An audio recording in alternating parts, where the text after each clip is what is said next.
What kind of manager tells a crying teenager to suck it up during a lunch rush?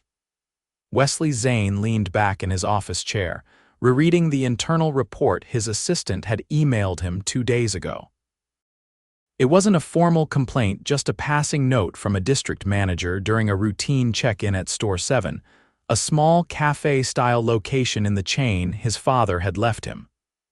11 stores total, scattered across 2 states. This one was tucked into a busy downtown area, mostly foot traffic and lunch hour chaos. Wesley had never met the team at Store 7. The company had grown too large for him to know every face, and being a corporate chain now, most employees assumed the owner was some invisible suit in another city.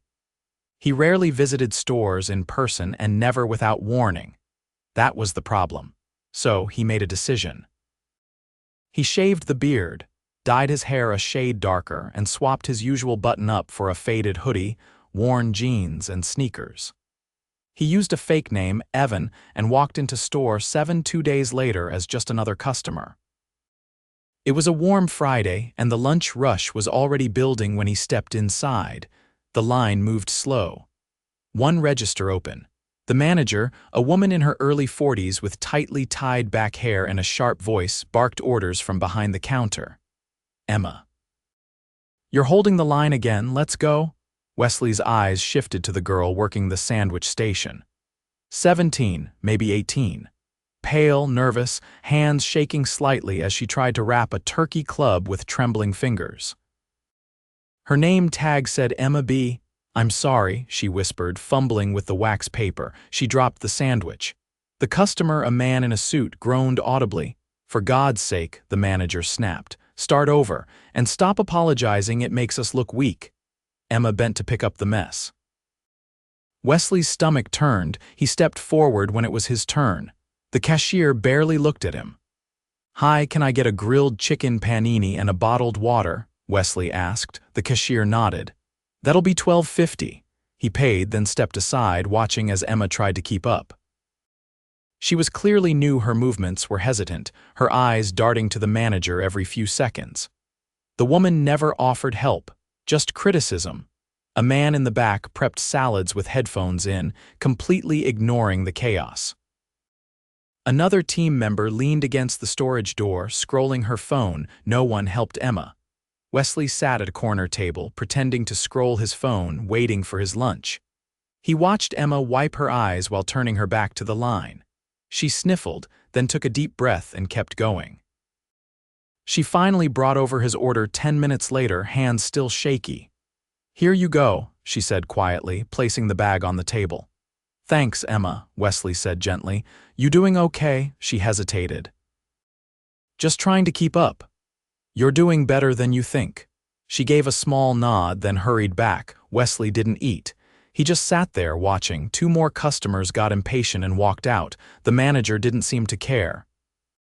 Another girl, tall, confident, maybe in her 20s, walked out from the back and started helping customers. She moved fast, efficient, and calmed a frustrated man in line with a joke. "Sorry about the wait," she said. "We're short 2 people today, but we'll get it moving." Wesley watched her. She had a presence. Her name tag read Alara B. He waited until the lunch rush eased. Emma was cleaning a table near his when he stood. "Hey," he said again. "You did good today." Emma looked at him, confused.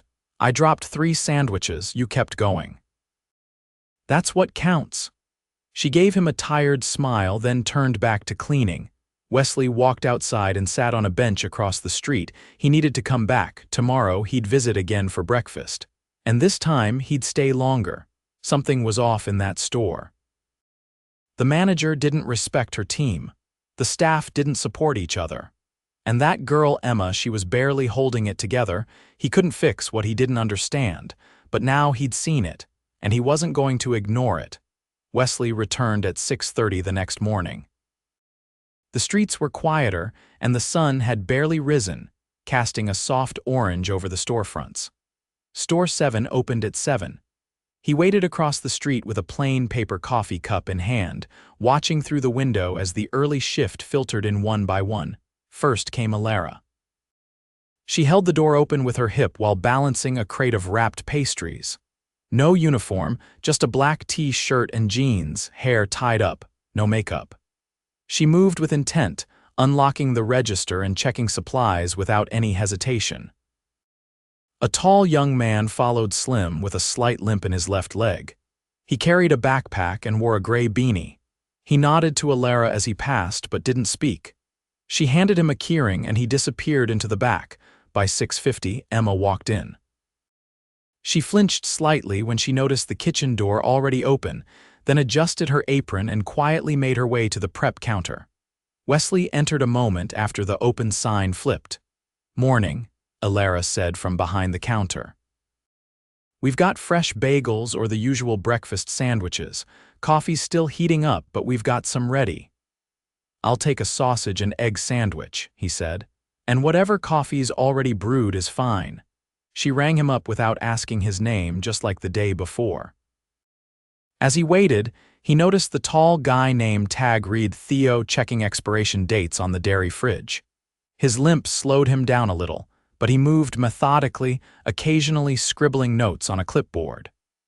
Emma was slicing tomatoes, her movements tighter than yesterday but still careful. "Emma, if the slicer jams, don't force it," Alara called out. "Let me know. Last thing we need is a trip to urgent care." Emma nodded. "It's working fine." Wesley took a seat by the front window and watched them fall into rhythm. The early shift was different, quiet, focused, no shouting. No one barking orders. By 7:30, the first wave of commuters came in. 2 customers in suits, one with a laptop bag, another wearing earbuds. Alara handled both orders while Emma prepped without being told. Theo helped bag the items, even though it clearly wasn't his station.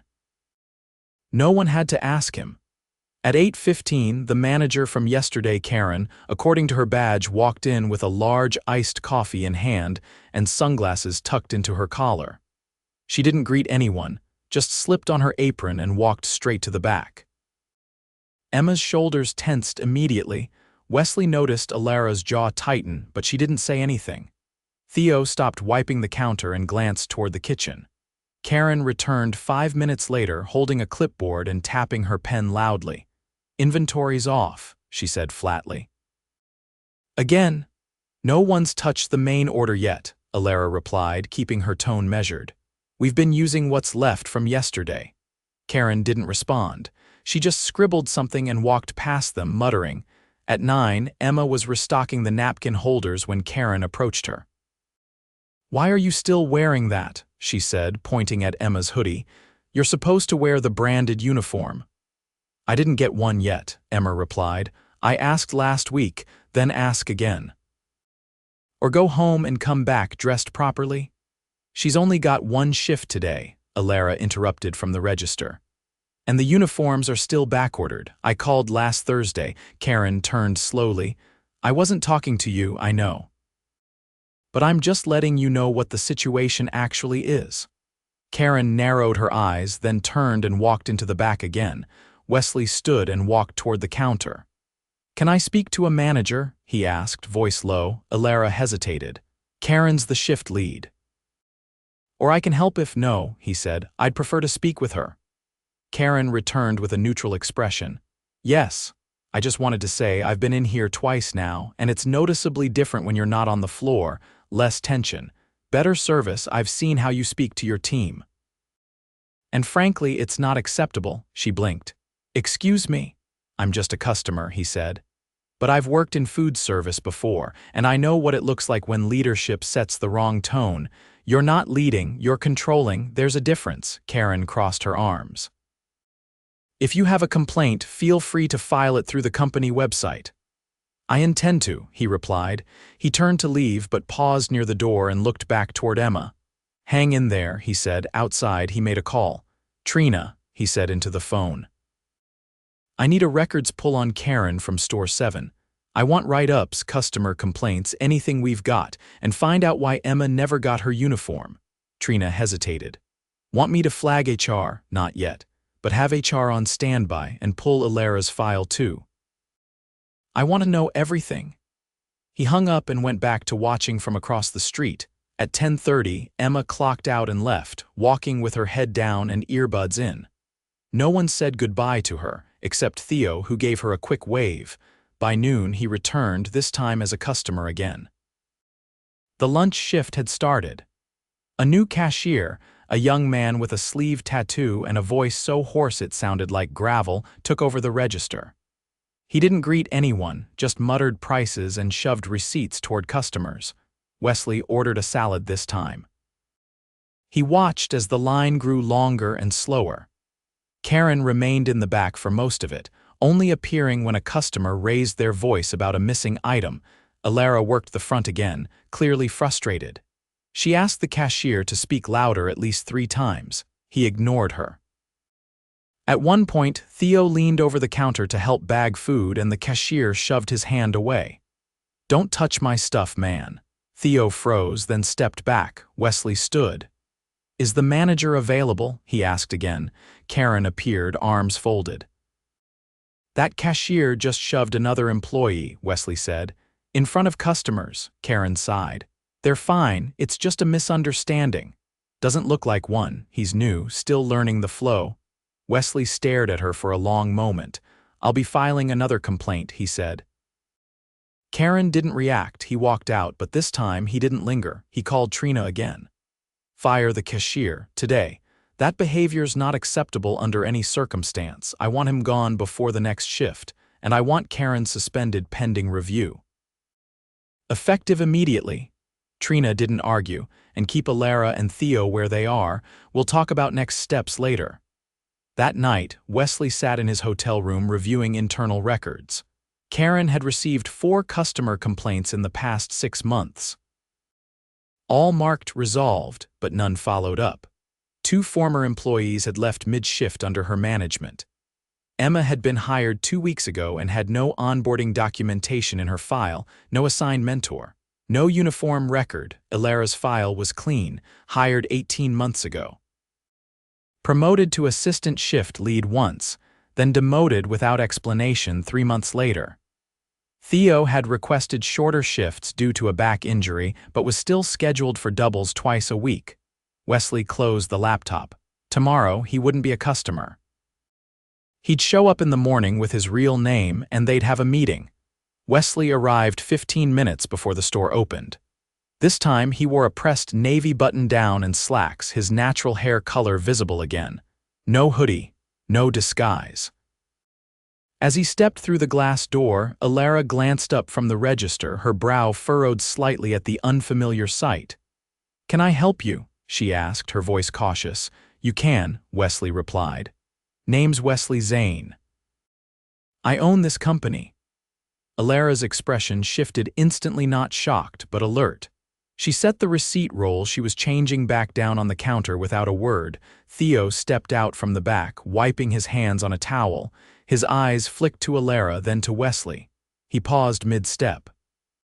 "Let me talk to both of you before the doors open," Wesley said. "We'll keep it quick." He didn't raise his voice, didn't gesture dramatically, just turned and walked toward the corner booth. Alara followed without hesitation. Theo glanced at the clock, then followed her, pulling out the chair across from Wesley. "I've been in this store 3 times this week," Wesley began. "Twice as a customer, once under a fake name. I saw enough to know this place isn't operating the way it should." Neither of them spoke. Alara folded her arms. Theo kept his hands on his knees, his posture stiff. "I know who's been doing the heavy lifting," Wesley continued. "And I know who hasn't. You two have been holding this place together." Theo looked down briefly. Alara's eyes didn't leave his. "I suspended Karen last night," Wesley said.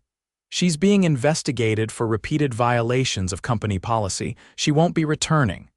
Alara exhaled, but not in relief, more like she'd been holding her breath for too long and didn't know what to do with the oxygen. "Good," she said simply. "The cashier from yesterday has already been terminated. That kind of behavior's not something we make room for." Wesley paused. "I also saw the way you covered for Emma, both of you, that matters." "She was set up to fail," Alara said. "No training, no shadowing." Her first shift, Karen threw her on cold prep and told her to figure it out. "I know." Theo finally looked up. "What happens now?" "Today, I'm not here to play gotcha games," Wesley said. I'm here to understand how this store got so far off track without anyone at the top noticing. That's not your fault, Alara said. Most of the reports got filtered through Karen. She left out what she didn't want seen. I should have seen it anyway, Wesley said. And I didn't. The front door clicked as the opener timer released. Wesley stood. I'll be here all day, he said. Watching, listening, I want to talk to every person on the schedule. One at a time, no pressure, just honesty, Alara nodded. Theo stood silently for a second longer, then went to unlock the register. The early shift moved with quiet efficiency. Customers came and went. Emma wasn't in today, but her absence hung in the space like a light left on in an empty room. Wesley sat in the corner booth, laptop open but mostly untouched. He took notes, occasionally asking a question when things slowed down. At 9:30, a part-timer named Jace arrived. 19, wiry frame, eyes half shut like he hadn't slept. He clocked in late and didn't greet anyone. Alara glanced at the time clock but said nothing. Jace slouched behind the counter and started pulling breakfast pastries without gloves. Alara gently reminded him. He rolled his eyes and complied, but did it slowly. Wesley noticed. He also noticed that Jace didn't check the pastry count or rotate the trays. Twice he dropped items and put them back on the shelf. Customers didn't see it, but Wesley did. At 10, he called him over. "You're Jace?" Wesley asked. "Yeah, I'm Wesley," Jace blinked. "The owner?" Wesley nodded.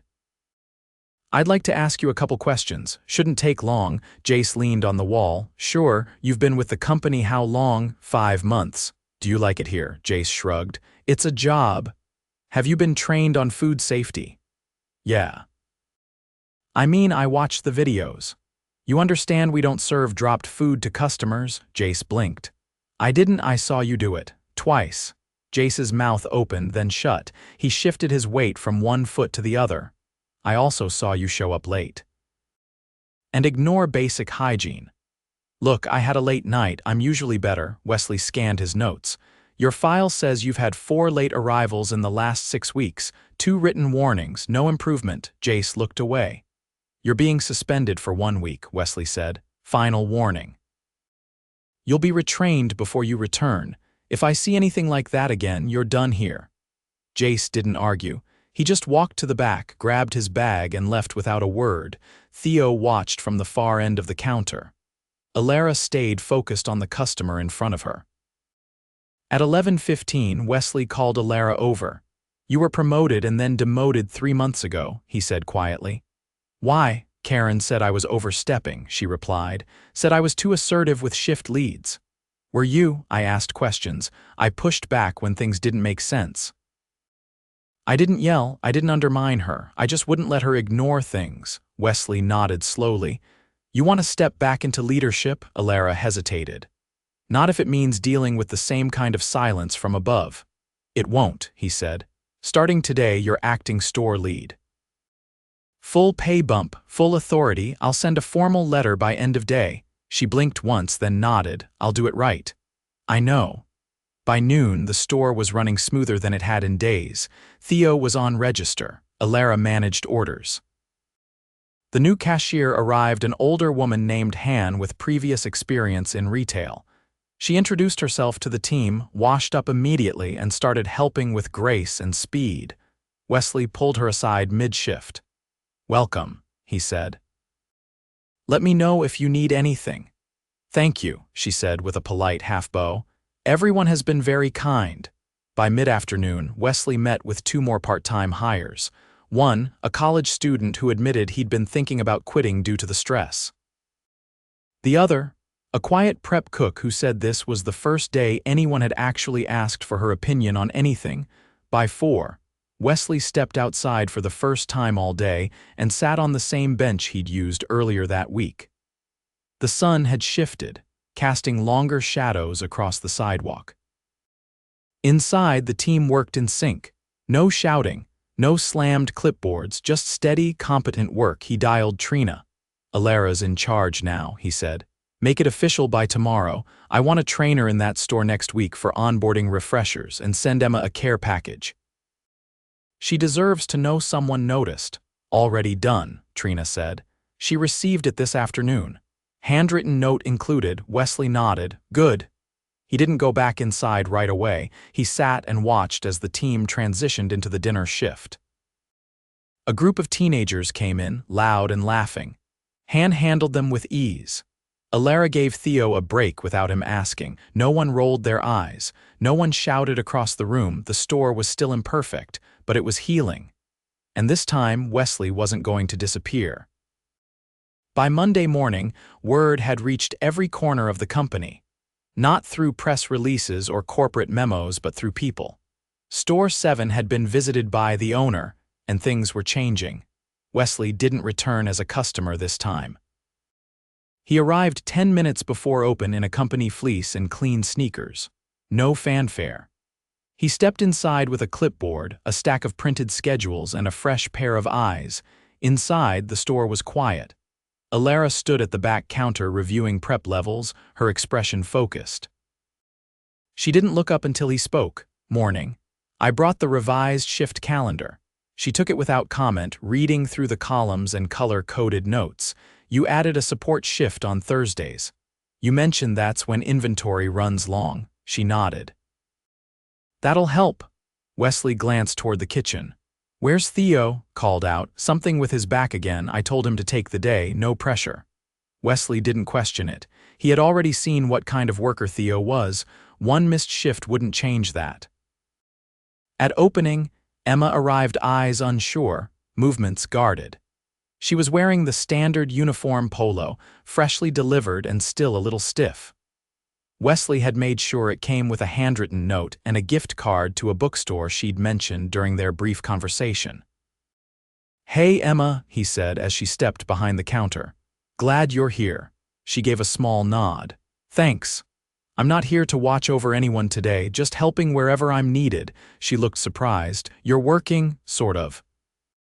Think of me as an extra pair of hands. The morning picked up slowly. Alara moved between stations, checking on Emma occasionally but never hovering. Han arrived on time again and quickly slipped into her routine. She kept the front tidy and the coffee urns filled without needing reminders. Around mid-morning, Wesley stepped outside to take a call. Trina updated him on the HR review. Karen's suspension had transitioned into a formal separation. No appeal had been filed. A replacement would not be hired. Instead, the store would operate under Alara's leadership with rotating support from senior staff across nearby locations. Back inside, he found the staff resetting for the midday rush. The energy had shifted. It wasn't perfect. Emma still hesitated at the sandwich station, and Jace's absence meant the team was running light, but there was no panic. Just quiet coordination. Wesley pulled Alara aside. We're still understaffed. She nodded. We're scraping through, but yeah. I've authorized 3 more part-time slots. You'll help choose them. I want people who respect the team, not just fill gaps. I have someone in mind already. She used to work here, left because of the old management. I'll reach out. Do it. By early afternoon, a customer with a stroller struggled through the doorway. Without prompting, Emma stepped away from her station and helped hold the door. She didn't look for approval, she just did it. Later, when a delivery driver dropped off the weekly supply order 3 crates short, Alara handled it without escalating. She logged the discrepancy, flagged it in the system, and adjusted the prep list. No panic. No blaming. Wesley approached her after the rush. You're not waiting for permission anymore. I'm not afraid of being pulled aside and told I'm too direct either. I think that's the first time I've seen you smile. Don't get used to it. At 4, Jace showed up, hair unkempt, sleeves wrinkled, 20 minutes late. He walked in without speaking, grabbed an apron from the hook and started moving toward the back. Wesley stepped into his path. I didn't clear you to return. Jace froze.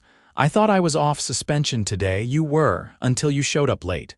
Again, Jace looked at the floor. My ride bailed. I had to take the bus. Then you should have left earlier. I didn't think it would matter. It does. Wesley didn't raise his voice. This team can't rely on someone who walks in halfway through a shift and doesn't even acknowledge his coworkers. Jace shifted his weight. I just needed a second chance. You had it, and you disrespected it. He stepped aside, pointing to the door. We're done here. Jace didn't argue. He walked out slower than he came in, but he walked out. Emma stood near the prep station, eyes wide. Wesley turned to her. You okay? She nodded. He used to ignore me, said I was just playing worker. I didn't know if I should say anything. You don't have to explain. That's over now. That evening, as the sun dipped low and the store emptied, Wesley gathered the remaining team. 4 people stood in a loose circle: Alara, Emma, Theo, who had come in to check the schedule, and Han. I didn't come here expecting to find what I found, Wesley said. But I'm glad I did. They didn't respond, they just listened. You've all carried more weight than you should have. That ends here. We're restructuring oversight. I'll be visiting more stores like this, not as a CEO, as a worker. Alara folded her arms, not defensive, just thoughtful. I've been in companies where the top never sees the bottom, she said. It shows. I won't let that happen again. Theo cleared his throat. We're not asking for miracles, just consistency. You'll get it. Wesley turned to Emma. You've got potential. I'd like you to shadow Alara next week. Just one shift, no pressure. Emma hesitated. I don't know enough yet. You know more than you think, and you've got the right instincts. She didn't answer, but the way she held her shoulders shifted just slightly. As they closed up, Wesley stayed behind. He wiped down a few tables, double-checked the supply log, and took one final walk through the back. No one asked him to. It just felt right. The store wasn't fixed, not completely. But it was on its feet again. Outside, the streetlights flicked on, casting a soft reflection on the café windows. Wesley stood in front of the glass and looked back once. It looked like a place he'd be proud to walk into tomorrow. Store 8. No disguise, just eyes open.